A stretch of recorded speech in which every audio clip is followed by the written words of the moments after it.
Hello everyone, welcome to agriculture Adda 24/7। Agriculture Adda 24/7 पर मैं doctor Meenakshi Rathi आप सभी का बहुत बहुत स्वागत करती हूँ। तो आज की हमारी क्लास में हम पढ़ने वाले हैं प्रोटीन्स के बारे में, लेकिन उससे पहले आप मेरे पीछे देख रहे हैं दिवाली धमाका। So if you are interested to enroll in any of the batches, this is the right time, because Adda 24/7 इस दिवाली पर लेकर आया है आपके लिए 85% of. This is lowest or the greatest situation you have where you give all the lowest price till now। मैंने इतना lowest price अपने यहाँ पर नहीं देखा है। Generally you get 80% off, but this Diwali you are getting 85% off। तो इसका बिल्कुल फ़ायदा उठा सकते हैं अगर आप किसी भी एग्रीकल्चरल एग्ज़ाम के लिए प्रिपेयर कर रहे हैं। साथ ही साथ अगर आप फ्यूचर में प्लानिंग कर रहे हैं, if you are a BSc student और नेक्स्ट ईयर के लिए अगर आप प्लान कर रहे हैं, तो आप एग्रीकल्चर महापैक में भी एनरोल कर सकते हैं, जिसकी वैलिडिटी भी डबल हो गई है, यानी कि 2x हो गई है। तो 2 साल के लिए आपको इसमें सारी लाइव क्लासेस, पेड क्लासेस, सारे टेस्ट सीरीज़, ई बुक्स, सब कुछ अवेलेबल होता है जो आपके किसी भी एग्रीकल्चरल एग्ज़ाम के लिए इनफ होगा। So go ahead and enrol yourself before it is too late. तो ये ऑफ़र ख़त्म हो, लिमिटेड टाइम के लिए ऑफर है, जल्दी से एनरोल कीजिए। Of course you can use this code Y448 okay to enrol और to activate this offer. You have to just put this code. जब ये कोड आप लगाएंगे Y448A, ये जो डबल वैलिडिटी और 85% ऑफ है, ये एक्टिव हो जाएगा and you are good to go. Now if you have not downloaded अड्डा 24/7, एनरोल के लिए भी ये एप्लीकेशन ज़रूरी है, तो आप इस एप्लीकेशन को जो है ज़रूर डाउनलोड करें। इसका लिंक आपके डिस्क्रिप्शन बॉक्स, आपके चैट बॉक्स में गिवन है। जैसे ही लिंक पर क्लिक करेंगे you will be able to download this application download करके लॉगिन कीजिए। लॉगिन करके गवर्नमेंट एग्जाम्स को चुनिए और उसमें चुनिए एग्रीकल्चर को। एग्रीकल्चर से related subject wise quiz, power capsule, job alerts, सब आपको इसमें फ्री ऑफ कॉस्ट मिलते हैं। साथ ही साथ अगर किसी पेड बैच में भी एडमिशन लेना चाहते हैं तो यहाँ पर आपको कुछ कॉइन्स मिलते हैं जिनको पाकर आप एक्स्ट्रा डिस्काउंट पा सकते हैं, यानी कि जो 85% ऑफ है it can turn to 86% off with that coins. Do not forget to use Y448A to enroll in the batches. और अभी तक आपने अगर एग्रीकल्चर अड्डा 24/7 को सब्सक्राइब नहीं किया है, do subscribe this channel, press the bell icon so that जो भी हमारी क्लासेस हैं वो आप तक टाइमली डिलीवर हों, सारे कंटेंट जो है आप तक टाइमली पहुँचे और you are all time ready for go, है ना। वो रेडी स्टडी वाली स्टेज आती है ना कि भैया मैं तो रेडी हूँ, एग्ज़ाम कभी भी ले लो। तो उसके लिए ज़रूरी है कि आप सारी क्लासेस अटेंड करें। This is the channel which provides you classes from 10 AM to 10 PM। और इतना सारे एग्रीकल्चर कंटेंट आपको इसमें मिलता है कि आप किसी भी एग्रीकल्चर की एग्ज़ाम की तैयारी जो है यहाँ से कर सकते हैं। So do subscribe this channel. चलिए अब चलते हैं आज के अपने टॉपिक पर। एंड आज का जो हमारा टॉपिक है वो है प्रोटीन्स। सो फार हमने जेनेटिक्स, प्लांट ब्रीडिंग, बायोटेक्नोलॉजी और सीड साइंसेस की क्लासेस ख़त्म की हैं, जहाँ पर हमने बहुत सारे कंसेप्ट्स पढ़े हैं, समझे हैं। एंड अब बारी आती है बायोकेमिस्ट्री की। जो भी स्टूडेंट्स यहाँ पर नए हैं उन्हें मैं बता देती हूँ, these are the classes related to plant sciences. तो यहाँ पर जो भी आपके प्लांट साइंसेस के सब्जेक्ट हैं वो सब कंसेप्चुअल वाइज हम यहाँ पर कवर कर रहे हैं। आप इनमें से किसी भी सब्जेक्ट में रिलेटेड हैं, दीज रिलेटेड MSc करना चाहते हैं या ICR JRF करना चाहते हैं या नेट करना चाहते हैं, these classes will be very very helpful for you. Of course जो आपकी टाइमिंग है क्लास की वो है मंडे, वेडनेसडे, फ्राइडे 7 PM। हफ्ते में 3 दिन हम मिलते हैं 7 बजे। 7 बजे को याद रखिएगा। और इन क्लासेस का हमने नाम रखा है प्रयास क्लासेस, क्योंकि प्रयास का मतलब होता है एक कोशिश। और हरिवंश राय बच्चन जी ने कहा है कोशिश करने वालों की कभी हार नहीं होती। तो चलिए हार और जीत का फैसला तो बाद में करेंगे, पहले पढ़ाई कर लेते हैं, यानी कि तैयारी कर लेते हैं। तो मैंने आपको पिछले क्लास में बताया था what is the concept of biochemistry. Anything which is related to life and the chemistry is the biochemistry. वहाँ पर हमने कार्बोहाइड्रेट्स पढ़े, क्या होते हैं कार्बोहाइड्रेट्स, इनकी डिफरेंट फॉर्म्स क्या होती हैं। आज हम पढ़ेंगे प्रोटीन्स के बारे में। प्रोटीन्स क्या हैं? बिल्डिंग ब्लॉक ऑफ लाइफ, ये आपने सुने होंगे, है ना। तो जनरली जो है हम सेल्स के बने हुए, तो unit of life is your cell, unit of life is cell. Cell से छोटे कंपोनेंट्स में लाइफ नहीं होती, दे कैन नॉट रेप्लिकेट। लेकिन building block of life is protein. हमारे ये बाल हैं, ये प्रोटीन्स के बने हैं, है ना। सिल्क फाइबर प्रोटीन का बना है, हमारे नेल्स प्रोटीन के बने हैं, हमारी स्किन कोलेजन प्रोटीन से बनी है, हमारे जो मसल्स हैं वो प्रोटीन से बने हैं। तो बेसिकली जो हमारा बिल्डअप है वो प्रोटीन से बनता है, ठीक है। तो प्रोटीन्स, इसके अलावा भी बहुत सारे एंजाइम्स जो हैं वो प्रोटीनेशियस नेचर के होते हैं, हार्मोन्स काफ़ी सारे प्रोटीन नेचर के होते हैं। तो प्रोटीन बहुत सारे वाइटल फंक्शंस आपकी बॉडी में करता है। जब भी आप देखते होंगे कि कोई मसल बिल्डअप करना चाहता है, जिम जा रहा है, एक्सरसाइज कर रहा है, तो उसे रिकमेंड किया जाता है कि वो ज़्यादा प्रोटीन खाए, क्योंकि जो हमारी मसल ब्रेक डाउन होता है ड्यू टू एक्सरसाइज से जब हमारे मसल्स पर स्ट्रेच पड़ता है तो वो फाइबर जो है टूटते हैं, है ना, मसल वीक होती है। अगर आप उस टाइम प्रोटीन नहीं खाएंगे तो वो जल्दी से मसल्स वापस नहीं बनती हैं या रिपेयर नहीं होती हैं और आपको मसल सॉरनेस ज़्यादा दिन तक रहती है। तो उसके रिपेयर के लिए ज़रूरी है कि आप अपना प्रोटीन इंटेक जो है सही रखें if you are doing exercise. तो और वैसे भी मसल मास भी बढ़ाना है तो उसके लिए हमें प्रोटीन की ज़रूरत होगी, क्योंकि हमारी मसल्स प्रोटीन्स की बनी हुई होती हैं। एनीवे, अगर हम प्रोटीन्स को देखें तो they are the most abundant biomolecules of the living system. Living system में सबसे ज़्यादा बायोमोलिक्यूल कौन सा पाया जाता है? प्रोटीन, क्योंकि हमारी मसल्स, हमारी स्किन, हमारे बाल, सब कुछ किसका बना है? प्रोटीन का बना हुआ है ना। तो कार्बोहाइड्रेट्स हमें चलाते हैं, लेकिन हम बने किसके हुए होते हैं? प्रोटीन्स के बने हुए होते हैं in general, right. The word protein is derived from the Greek word the Greek word is proteose. Proteose का मतलब होता है प्राइम इम्पोर्टेंस, जो काफ़ी इम्पोर्टेंस रखता है ना, प्राइम इम्पोर्टेंस रखता है।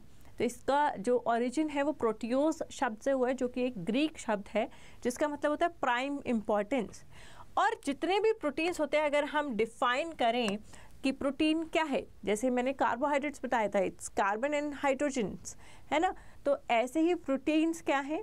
Proteins are the long chain of amino acids. Amino acids की लॉन्ग चेन होती है जो जुड़ जुड़ कर क्या बनाती है? प्रोटीन बनाती है।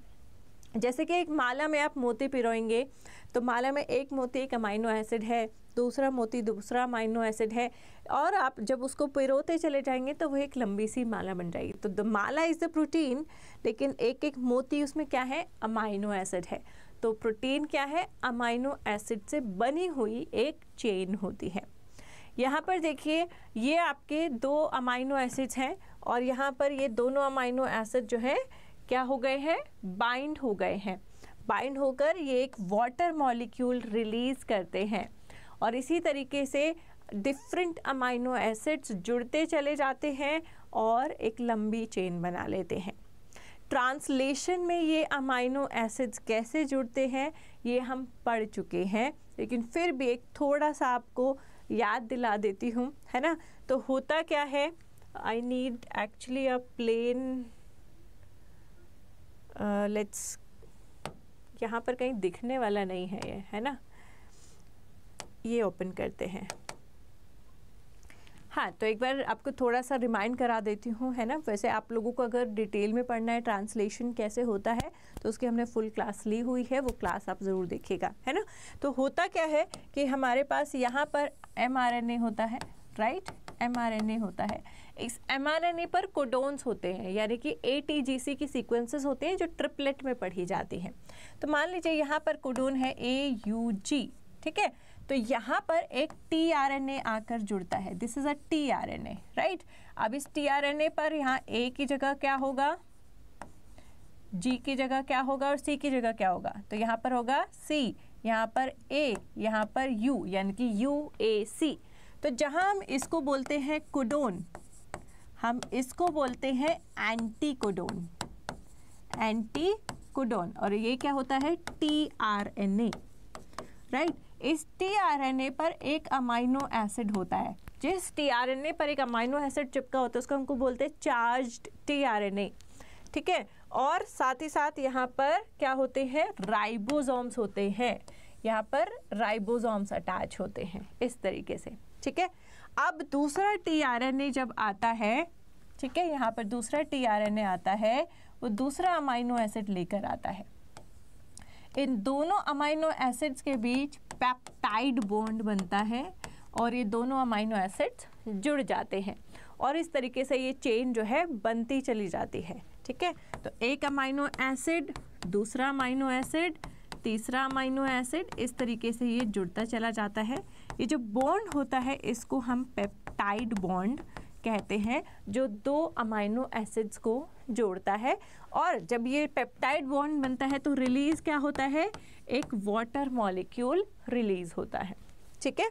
चलिए अब चलते हैं बैक यहाँ पर, ठीक है। जितने भी प्रोटीन्स हैं, जो पॉलीमर्स हैं, वो ज़्यादातर अल्फ़ा अमाइनोज के बने हुए होते हैं, अल्फ़ा प्रोटीन्स के बने हुए होते हैं। एक्चुअली क्या है, ये देखिए, आपको अमाइनो एसिड का एक बार स्ट्रक्चर दिखाती हूँ। यहाँ पर अमाइनो एसिड के स्ट्रक्चर में क्या क्या प्रेजेंट होता है। ये आपका सेंट्रल एटम है C, है ना, ये आपका सेंट्रल एटम है C, ये रहा, ठीक है।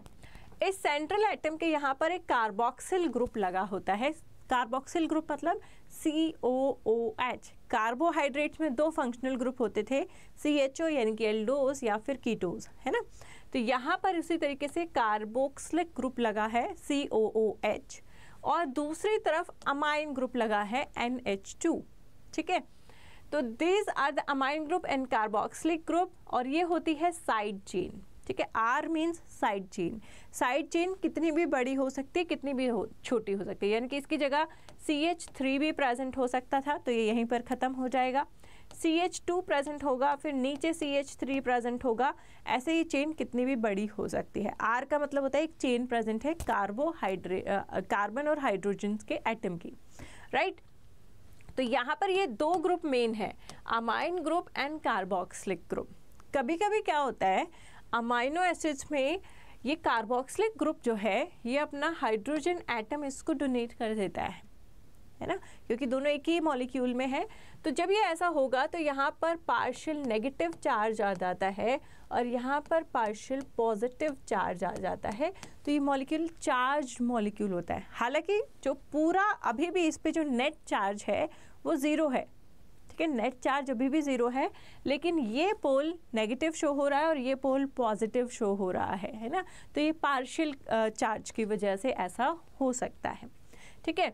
अब ये जो ग्रुप आप देख रहे हैं, अमाइनो ग्रुप, अमाइनो एसिड का जो आप स्ट्रक्चर देख रहे हैं, इस स्ट्रक्चर में आप यहाँ पर देखिए, ये एक अमाइनो एसिड स्ट्रक्चर है, ये दूसरा अमाइनो एसिड स्ट्रक्चर है। तो बॉन्ड कैसे बनता है, जो आपका COOH ग्रुप है इससे एक OH निकलता है और जो NH2 वाला ग्रुप है उससे एक H निकलता है, तो ये मिल जाता है H2O। और ये H2O जब रिलीज होता है तो यहाँ पर आपका जो है बॉन्ड बन जाता है और ये दो मॉलिक्यूल्स आपस में चिपक जाते हैं। नाउ अब यहाँ पर एक अमाइनो एसिड जुड़ गया है, ये दूसरा अमाइनो एसिड जुड़ गया है, यानी कि दो अमाइनो एसिड्स जुड़े हुए हैं। तो जैसे हम कार्बोहाइड्रेट्स में इनको डाइसैकराइड्स बोल रहे थे, यहाँ पर हम इनको डाइपेप्टाइड्स बोलते हैं, यानी कि दो अमाइनो एसिड्स का चेन है, एक और दो, दोनों के मिलकर क्या बनाएंगे, डाइपेप्टाइड बनेंगे। ऐसे ट्राइपेप्टाइड 3 अमाइनो एसिड से मिल सकता है, टेट्रापेप्टाइड 4 अमाइनो एसिड से मिल सकता है। Major is this bonding. Bonding आपके एक अमाइन और एक कार्बोक्सिलिक ग्रुप के बीच में होती है, जहाँ से एक वाटर मॉलिक्यूल रिलीज होता है और इस बॉन्डिंग को पेप्टाइड बॉन्ड कहते हैं, ठीक है। चलिए नेक्स्ट चलते हैं।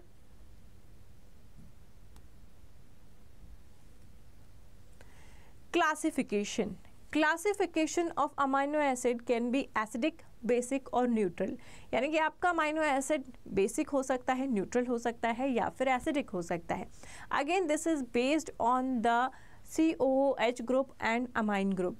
अगर आपके अमाइनो एसिड में CHO ग्रुप ज़्यादा है ना, पूरे अमाइनो एसिड में CHO ग्रुप ज़्यादा है तो ये एसिडिक होगा, क्योंकि ये कार्बोक्सिलिक एसिड के नाम से ही जाना जाता है, COOH, है ना। तो ये एसिडिक इन नेचर होता है।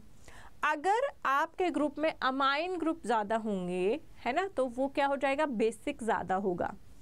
लेकिन अगर दोनों इक्वल मात्रा में है, कार्बोक्सिलिक एंड अमाइन ग्रुप दोनों इक्वल मात्रा में है तो वो एक न्यूट्रल अमाइनो एसिड जो है बन जाएगा। तो जैसे बेसिकली मैं चार्ज की बात कर रही थी उसी तरीके से आप जो है इसमें पीएच लेवल के ज़रिए से ये डिस्क्रिमिनेट कर सकते हैं, ये एसिडिक है, ये बेसिक है या ये न्यूट्रल है। अब यहाँ देखिए आपको यहाँ बेटर समझ आएगा। तो यहाँ पर देखिए ये COOH ग्रुप है 1 राइट, और ये COOH ग्रुप है 2। ये एक्चुअली कोने में यहाँ पेन नहीं चलेगा,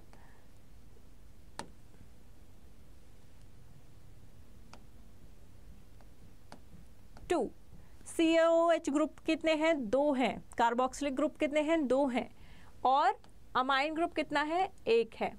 तो यहाँ पर COOH जो है अमाइन से ज़्यादा है, राइट, ज़्यादा है ना। तो ये क्या होगा? क्योंकि ये ज़्यादा है ये एसिडिक नेचर का होगा। सेकेंड देखिए लाइसिन, लाइसिन में एक अमाइन यहाँ पर है, दूसरा अमाइन यहाँ पर है और कार्बोक्सिलिक एक ही प्रेजेंट है। तो यहाँ पर आप देखेंगे NH2 is more than COOH, तो यहाँ पर NH2 ज़्यादा है तो ये बेसिक इन नेचर होगा। थर्ड में देखिए एक NH2 है और एक COOH ग्रुप है ना, दोनों एक एक हैं, यानी कि बराबर बराबर हैं। तो सेराइन जो है वो न्यूट्रल है, यानी कि इसका pH 7 के आसपास होगा, न्यूट्रल है, ठीक है। तो ये आपके हैं on the basis of carboxylic group कितने उसमें अटैच है या अमाइन ग्रुप कितने अटैच हैं।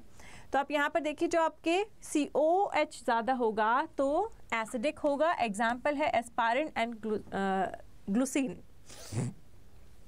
अगर आपका अमाइन ज़्यादा होगा तो आपके बेसिक होंगे, जैसे कि लाइसिन बेसिक है, हिस्टिडीन बेसिक है, आर्जिनिन जो है वो बेसिक है, राइट। और अगर इक्वल होंगे तो वो न्यूट्रल रहेगा। आपको एग्जाम्पल्स जो याद करने हैं वो एसिडिक और बेसिक याद करने हैं, बाकी सब न्यूट्रल ही होंगे। तो एसिड के 2 एग्जाम्पल हैं, बेसिक के 3 एग्जाम्पल हैं। इन 5 अमाइनो एसिड्स को आप याद कर लेंगे। बाकी अगर एग्जाम में कोई भी अमाइनो एसिड हमसे पूछा जाता है कि न्यूट्रल है, बेसिक है, मान लीजिए आपको उसका स्ट्रक्चर याद नहीं है, फिर भी आप आंसर कर पाएंगे क्योंकि इन 5 के अलावा सब लोग न्यूट्रल ही होंगे, न्यूट्रल पीएच उनका रहेगा, ठीक है। तो ये बहुत बहुत इम्पॉर्टेंट है examples from the exam point of view. अलग अलग तरीके से आपको स्टेटमेंट फॉर्म्स होके आ सकती है ना। जो histidine is an acidic amino acid, it has more COOH, statement is correct, statement is false, statement 1 is the right reason for the statement 2। इस तरीके के आपके जो है अलग अलग स्टेटमेंट्स बन के आ जाती हैं, वो कहीं से नहीं आती। वो अगर आपके कंसेप्ट क्लियर होते हैं ना तो वो आपको बहुत इजीली समझ आती हैं। लेकिन जो बच्चे कंसेप्ट नहीं पढ़ते, सीधा MCQs पर जंप करना चाहते हैं, तो उनके लिए ऐसे क्वेश्चन जो है डिफ़िकल्ट साबित हो सकते हैं, ठीक है। तो इन 5 को आप याद रखिएगा।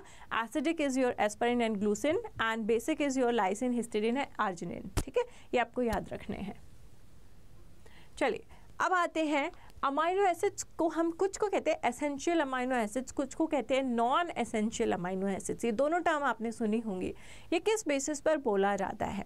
देखिए प्रोटीन्स जो है बहुत सारे अमाइनो एसिड से बनता है, और जैसे कि मैंने आपको ट्रांसलेशन का प्रोसेस बताया था, राइट।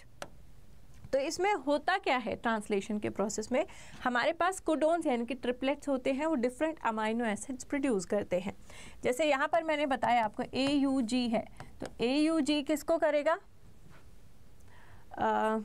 मुझे याद नहीं आ रहा है अभी तो चलिए हम ABCD ले लेते हैं, ठीक है।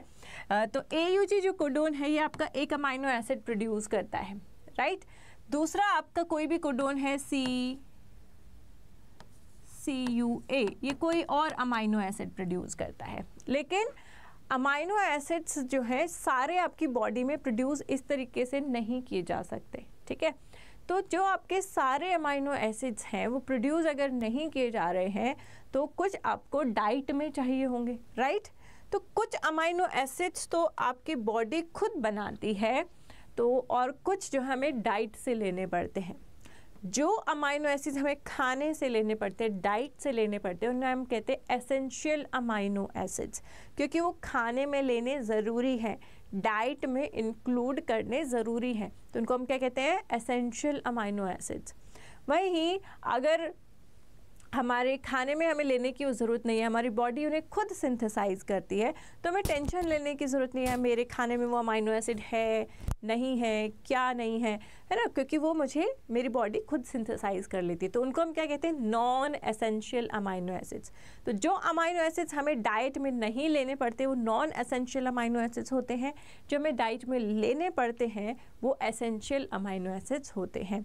अब यहाँ पर एक थर्ड कैटेगरी आपको दिख रही होगी, conditional essential amino acid. What is this conditional amino acids? Conditional amino acids ऐसे हैं कि आप किसी इलनेस में हैं और these are the amino acids which can help you recover, है ना। तो ये अमाइनो एसिड या आपकी बॉडी उनको कम सिंथेसाइज कर पा रही है, एनी ऑफ द रीज़न, हमारी बॉडी में हज़ारों रिएक्शंस हैं, हज़ारों एंजाइम्स हैं, किसी भी कारण आपकी बॉडी सिंथेसाइज कम कर रही है या आपकी बॉडी को उस चीज़ की ज़्यादा ज़रूरत है जो सिंथेसाइज हो रहा है उससे ज़्यादा आपको ज़रूरत है, तो ये डॉक्टर्स आपको देते हैं, ये आप खुद नहीं लेते डाइट में, है ना, डॉक्टर्स आपको देते हैं ड्यूरिंग द इलनेस। जब आप बीमार हैं डॉक्टर आपको बोलते हैं भाई आपको ये अमाइनो एसिड खा के देख लीजिए, इनसे आपको आराम मिलेगा। So they are known as conditionally essential, लेकिन ये हमें नॉर्मल कंडीशन में जब हम खा पी रहे हैं, चल रहे हैं, तब हमें ज़रूरत नहीं होती, लेकिन हो सकता है जब हम बीमार हों तब हमें इनको बाहर से लेने की, यानी कि डाइट में लेने की या सप्लीमेंट लेने की ज़रूरत पड़ जाए। तो ऐसे जो अमाइनो एसिड्स होते हैं उनको हम कंडीशनली एसेंशियल अमाइनो एसिड्स कहते हैं। Now example again, non essential are your alanine, asparagine, aspartic acid and glutamic acid. वहीं जो आपके एसेंशियल अमाइनो एसिड्स हैं उनमें हिस्टिडीन आता है, लाइसिन आता है, मिथियोनिन आता है, फिनाइल एलानिन आता है, थ्रियोनिन आता है, ट्रिप्टोफैन आता है, आइसोल्यूसिन, ल्यूसिन एंड वेलाइन। तो ये आपके जो है सारे क्या हैं, एसेंशियल अमाइनो एसिड्स हैं, यानी कि ये आपकी डाइट में होने चाहिए। ठीक है, अमाइनो एसिड्स या प्रोटीन का सोर्सेज बहुत सारे होते हैं हमारे फूड में। The first for the vegetarian comes the paneer, second comes the lentils, दालें, थर्ड कम्स द मिल्क। इन सब में हमारे पास खूब सारा अमाइनो एसिड मिलता है। And if you are a non vegetarian, of course meat is the good amino acid container और the meat container, sorry protein container, है ना। लेकिन जो एक जिसमें सारे एसेंशियल अमाइनो एसिड हों, ऐसा कौन सा फूड प्रेजेंट है? जैसे कि आपने ये क्वेश्चंस भी अक्सर जो है हमारे आ जाते हैं, है ना, सीरियल में कौन सा अमाइनो एसिड प्रेजेंट नहीं होता है? तो सीरियल में लाइसिन प्रेजेंट नहीं होता, सीएल से याद रख लीजिए, है ना, सीएल से याद रख लीजिए, सीरियल्स में लाइसिन प्रेजेंट नहीं होता। उसी तरीके से आपके पल्सेस में कुछ अमाइनो एसिड्स प्रेजेंट नहीं होते, वो कौन से होते वो आप मुझे कमेंट बॉक्स में बताएंगे। कुछ होमवर्क तो आपको भी करना है ना। तो पल्सेस में कौन से 2 अमाइनो एसिड्स हैं जो नहीं पाए जाते हैं, just mention in the comment box. तो मतलब हर फूड में हर अमाइनो एसिड नहीं मिलता है आपको जनरली, लेकिन पी, मटर एक ऐसा प्लांट है जिसमें लगभग 20% प्रोटीन होता है and this protein quality is very very good. इसमें सारे एसेंशियल अमाइनो एसिड्स प्रेजेंट हैं, कोई भी अमाइनो एसिड इसमें एब्सेंट नहीं है। So it's a perfect for anyone who like wants to fill up with protein। तो मटर जो है एक अच्छा प्रोटीन सोर्स है जिसमें 20% प्रोटीन है और एक परफेक्ट प्रोटीन है जिसमें सारे एसेंशियल अमाइनो एसिड, ये सारे एसेंशियल अमाइनो एसिड जो है मटर में प्रेजेंट होते हैं। अदरवाइज किसी में कोई सा मिसिंग मिलेगा, किसी में कोई सा मिसिंग मिलेगा। ठीक है, तो आपको ये बताना है पल्सेस में कौन सा मिसिंग है। Do not miss your homework. तो इस तरीके से आपको चीज़ें जो है लॉन्ग टर्म के लिए रिमेंबर रहेंगी। Next, now the protein can be again of 2 type. One is using the longer strand जिसको हम बोलते हैं fibrous and one is globular। ठीक है, fibrous, आप मेरे बाल देख रहे हैं, ये कैसे हैं, लंबे लंबे थ्रेड जैसे हैं, ऐसे गोल गोल तो नहीं है, है ना। तो ये क्या है, फाइब्रस प्रोटीन है, लंबे बाल हैं, है ना, एक थ्रेड के जैसे हैं। तो जो प्रोटीन ऐसे थ्रेड के जैसे होते हैं उनको हम बोलते हैं फाइब्रस प्रोटीन, फाइबर जैसे, लंबे लंबे रेशे जैसे, है ना, उनको हम फाइब्रस प्रोटीन कहते हैं। फाइब्रस प्रोटीन, अब देखिए इस बाल को अगर मैं एक बाल को तोड़कर पानी में डाल दूँ तो क्या ये डूब जाएगा या सॉल्युबल हो जाएगा? नहीं ना, ये ऊपर तैरता रहेगा। तो इनका क्योंकि सरफेस एरिया बड़ा होता है, लंबा होता है, तो ये जनरली पानी में इनसॉल्युबल होते हैं, पानी में जल्दी घुलते मिलते नहीं हैं। एग्जाम्पल्स आर केराटिन, जो आपके हेयर में, वूल में या सिल्क में पाया जाता है, या आपके मसल्स में पाया जाता है मायोसिन प्रोटीन, ये भी एक फाइब्रस प्रोटीन है। दूसरी तरफ आप देख रहे हैं ग्लोबुलर प्रोटीन। ग्लोबुलर जो प्रोटीन है वो लंबे लंबे थ्रेड्स की जगह गोल गोल होते हैं, है ना। उनका जो स्ट्रक्चर होता है वो मुड़ा हुआ होता है, फोल्डेड होता है, गोल गोल होता है। तो ये होते हैं ग्लोबुलर प्रोटीन। क्योंकि इनका स्ट्रक्चर गोल है, इनका सरफेस एरिया रिड्यूस हो जाता है, they are easily soluble in water, ये वाटर में आराम से सॉल्युबल हो जाते हैं। Example is insulin and albumins, है ना। इंसुलिन आपका एक ग्लोबुलर प्रोटीन है, कई जगह पर ये क्वेश्चन पूछा जाता है, और आपके एल्ब्यूमिन्स हैं, ये भी ग्लोबुलर प्रोटीन्स हैं। तो इस तरीके से आपके स्ट्रक्चर के बेसिस पर हम 2 अमाइनो एसिड्स की कैटेगरी देख सकते हैं। Next is structures of the proteins. अभी तक हम अमाइनो एसिड्स की बात कर रहे हैं। अमाइनो एसिड्स जिस तरीके से बेंड होते हैं या जिस तरीके का स्ट्रक्चर बनाते हैं, उसके बेसिस पर प्रोटीन्स कई प्रकार के होते हैं। The first is here you can see the primary protein. तो प्राइमरी प्रोटीन कैसा होता है, जैसे मैंने बताया था कि माला में मोती पिरो दीजिए, है ना, सीधा सीधा एक दूसरे से जुड़ता चला जाता है, तो वो होता है प्राइमरी स्ट्रक्चर, सीधा सीधा स्ट्रक्चर होता है, ठीक है। तो ये जो sequence of the amino acids है वो सीधी होती है, कोई ब्रांचिंग नहीं होती, कोई फोल्डिंग नहीं होती है। Next is the secondary protein. Secondary protein, जैसे कि आपका डीएनए का स्ट्रक्चर आपने देखा था, है ना। डीएनए का स्ट्रक्चर जिसने क्लास देखनी है वो देख सकता है प्लेलिस्ट में जाकर। कैसा होता है, डबल हेलिकल स्ट्रक्चर होता है ना, इस तरीके से। तो इस तरीके के जो स्ट्रक्चर होते हैं, ऐसे हेलिकल स्ट्रक्चर बनाते हैं, है ना, एक दूसरे अपने ही ऊपर फोल्ड होते हैं, जैसे कि टेलीफोन की वायर होती है ना, गोल गोल गोल गोल, इस तरीके से। इस तरीके के स्ट्रक्चर बनाते, गोल गोल स्ट्रक्चर बनाते, कॉइल स्ट्रक्चर बनाते हैं, तो वो होते हैं सेकेंडरी स्ट्रक्चर्स, ठीक है। ऐसे गोल गोल होता है तो उसको अल्फा हेलिक्स कहते हैं, और अगर वो शीट के फॉर्म में अरेंज है तो उसे बीटा शीट स्ट्रक्चर कहते हैं। ये दोनों ही स्ट्रक्चर्स सेकेंडरी प्रोटीन स्ट्रक्चर्स बनाते हैं। Next is tertiary structure. अब टर्शरी स्ट्रक्चर में देखिए बीटा प्लेटेड और अल्फा हेलिक्स दोनों अगर मिक्स हो जाते हैं और बेंडिंग करते हैं एक दूसरे के साथ, है ना। बेसिकली आपके पास एक उनका गुच्छा है, दूसरा उनका गुच्छा है, और आपस में आपने उनको उलझा दिया है ना। तो ये बन जाता है आपका टर्शरी स्ट्रक्चर। तो टर्शरी स्ट्रक्चर में कुछ पार्ट अल्फा हेलिक्स हो सकता है, कुछ पार्ट बीटा प्लेटेड हो सकता है, और आपस में मिक्स हो सकते हैं। तो ये टर्शरी स्ट्रक्चर में होता है ना। 3 डायमेंशनल फोल्डिंग पैटर्न इसमें आप जो है देख सकते हैं। The last one is a quaternary structure.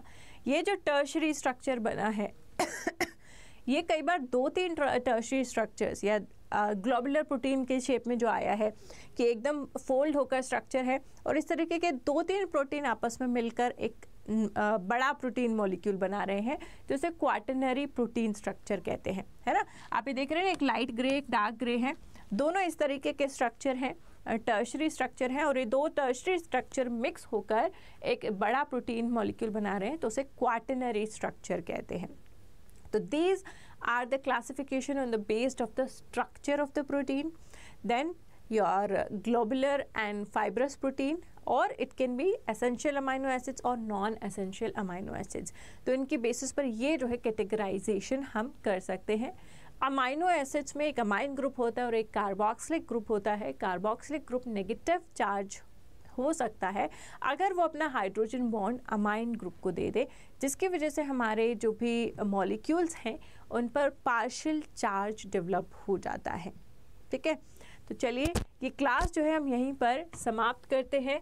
Hopefully ये क्लास आपको अच्छी लगी होगी। I am sorry, denaturation of protein तो पढ़ना है, I am very sorry for this, है ना। डीनेचुरेशन ऑफ प्रोटीन, मैंने सोचा प्रोटीन स्ट्रक्चर के साथ ख़त्म हो गया। डीनेचुरेशन ऑफ प्रोटीन्स, प्रोटीन की डीनेचुरेशन क्या होती है, यानी कि उसके स्ट्रक्चर्स जो हैं वो बॉन्ड्स टूटते हैं, डीनेचर होते हैं। जैसे कि हम डीएनए में भी पढ़ते हैं ना कि कुछ जब हम पीसीआर रिएक्शन करते हैं हायर टेम्परेचर रखते हैं नियर टू 100, है ना। वो किस लिए रखते हैं कि जो 2 हेलिक्स हैं वो अलग अलग हो जाएं, उसे हम कहते हैं डीनेचुरेशन, यानी कि बॉन्ड्स का टूटना।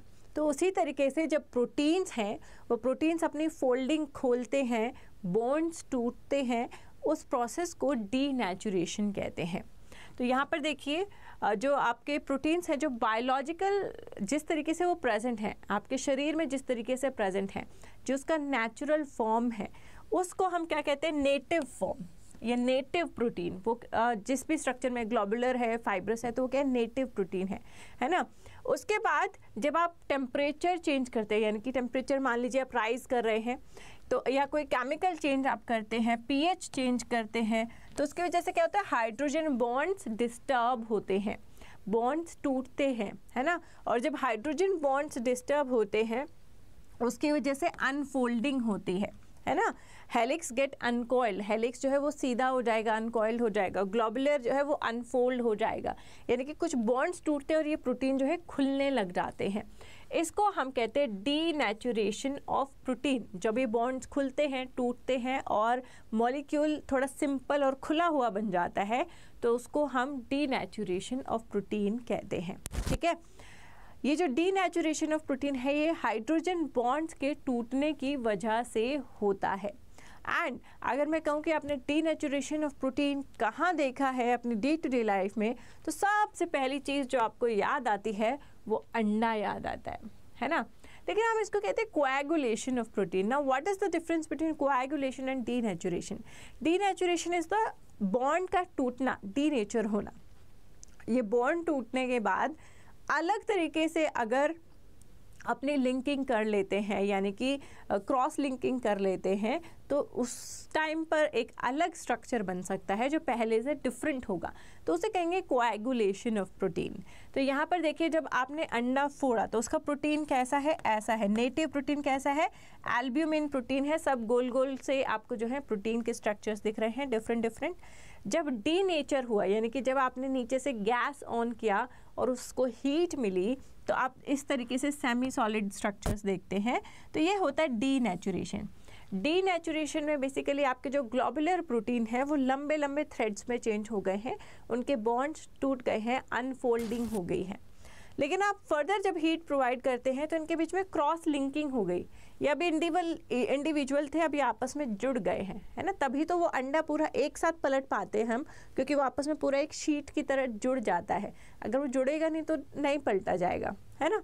तो ये देखिए आपस में ये जो है, ये आपस में थ्रेड्स यहाँ से जुड़ गए हैं, क्रॉस लिंकिंग हो गई है। तो ये क्रॉस लिंकिंग की वजह से इसमें कोएगुलेशन हो गया है। And now after that it is insoluble in water. ये जो है वाटर में इनसॉल्युबल होगा क्योंकि ये प्रोटीन कोएगुलेट हो चुका है।